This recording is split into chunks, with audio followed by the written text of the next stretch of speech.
L'Olympique lyonnais a éliminé Strasbourg au tir au but, et le gardien Lucas Perry en est le héros.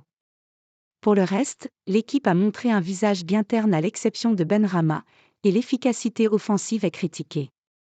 Tout sourit à l'Olympique lyonnais en ce moment, et ce n'est pas de refus pour les supporters du club rhodanien après la première partie de saison qu'ils ont vécue.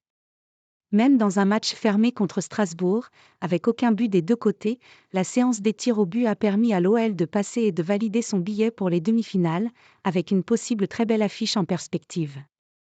Dans cette rencontre, la qualification risque de faire oublier toutes les difficultés.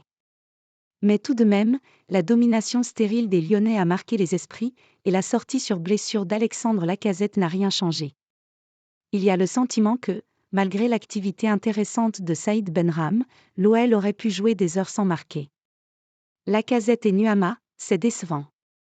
Résultat, l'attaque lyonnaise a été pointée du doigt, et malgré la qualification et la joie légitime, le Progrès a par exemple donné des notes sous la moyenne à Ernest Nuama et Alexandre Lacazette 4/10.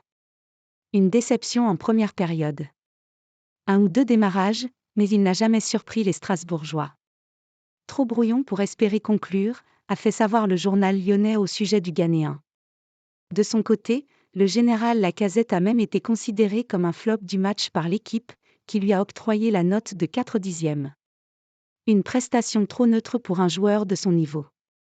Il n'a jamais été trouvé par ses ailiers, il s'est épuisé dans un duel âpre avec Perrin, et il aurait dû écoper d'un avertissement pour une simulation en début de seconde période, après un plongeon à la suite d'un faux contact avec le central alsacien, a souligné le quotidien sportif, qui a globalement trouvé l'OL bien peu dangereux en dehors de Saïd Benrahma.